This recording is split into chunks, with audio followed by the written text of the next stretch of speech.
Hello, my name is Josh Atkinson, and you have once again stumbled upon my mostly portrait painting YouTube channel. Um, so today we're going to be looking at this rather affronted woman. This is an actress whose name, of course, I have not bothered to find out because that's just not my style. Um, but she's from a still frame from this movie called Fearless, and if you've seen my previous videos, you may have seen that I like to paint people with I painted my friends with really extreme contrast and lighting and very extreme emotional expressions. So this kind of fit that. So yeah, I guess without further ado, let's get to the time lapse.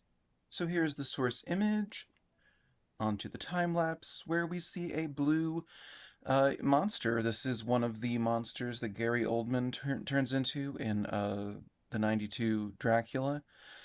Um, I started it. It was going fine, but I was in the middle of moving, and so it dried, and it once it's dry, I don't really want to bother going back into it. So maybe one day I'll restart it. But I am painting over it with this actress from possibly 92, maybe 91, movie called Fearless, directed by Peter Weir, who is who's a good director. Anyway, art talk. So the challenges of this painting were that it was a low resolution image, but I ended up actually kind of preferring that and finding a lot more freedom to imagine what the colors on the skin really would have been and sort of interpret it more than I would have with a crystal clear image. Um, and then she's also just at this it's a very stark angle. It's also, and I welcome this, a very stark emotional expression on her face. I really prefer that.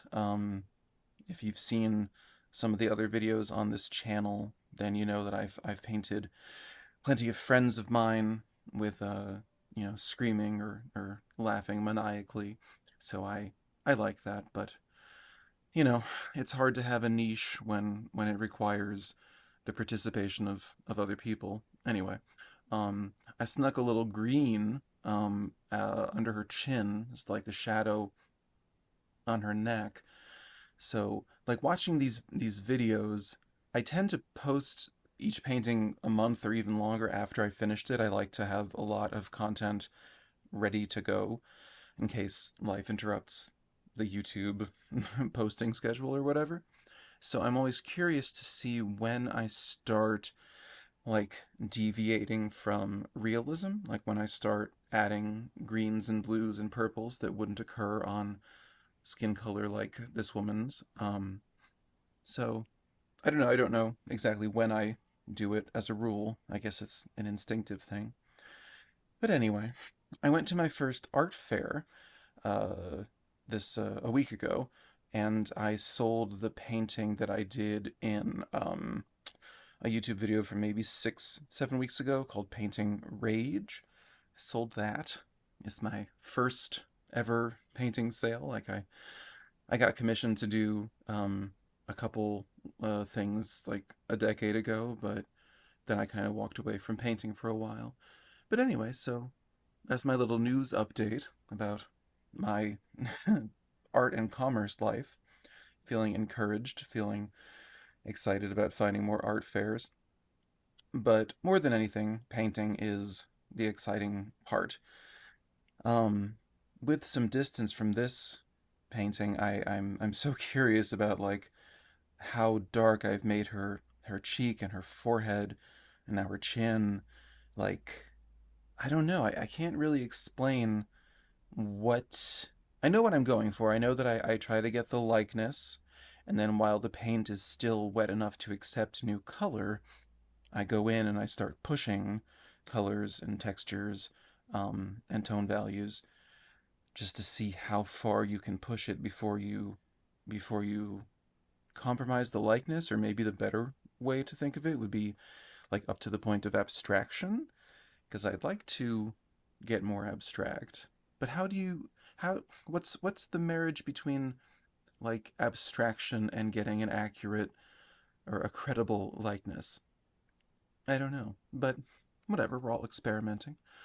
Um, so yeah, I'm throwing like red into her hair that doesn't really like make sense for realism, but I think a lot of what I do with color actually would work fine for realism if I just spent time blending it out. I'm just not really interested in that. If you're new to this channel, you can go to my videos page and scroll back a few months and see that I was going for total conventional realism, very flat, no texture, everything blended smooth. And then I just kind of, I don't know, like I started showing it to people and they were perfectly complimentary, but not especially excited. So now I'm in this style that's much more rough and expressive, and people seem to be responding to it better. So yeah, very much on a journey.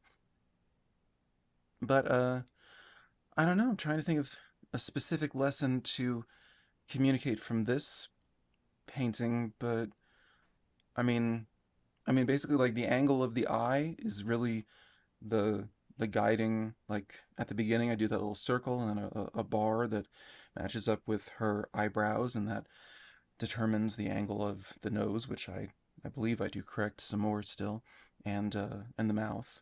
It's cool working on such a contorted facial expression.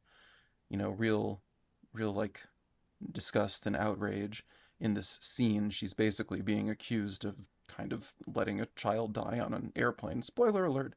Whatever you find out in the first like 5 minutes of the movie.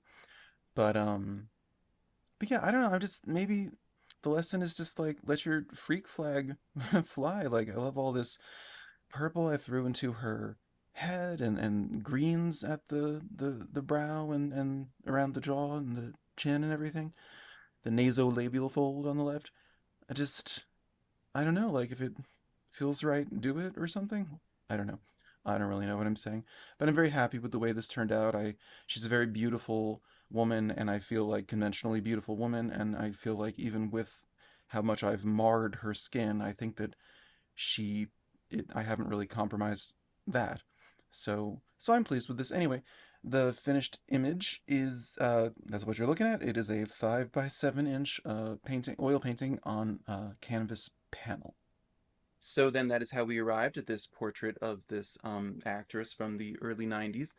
I just really dig it. I got the likeness really well. I dig the messy strokes in the hair that the further away you get don't look messy. I like the discoloration opportunities I found. I'm really learning that working this was like I took a photo off of Tubi because I couldn't do a screenshot for, I don't know, copyright reasons or whatever.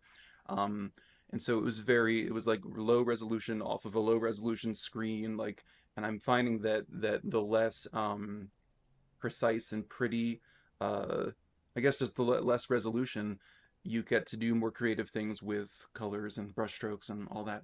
So anyway, if you've enjoyed this, please do hit that subscribe button. I appreciate anybody who has, and um, and I appreciate anybody. I appreciate the world. Okay, I've been talking enough. So I will see you next Monday with a new flower or portrait. I don't remember, and have a creative 7 days until then. Bye bye.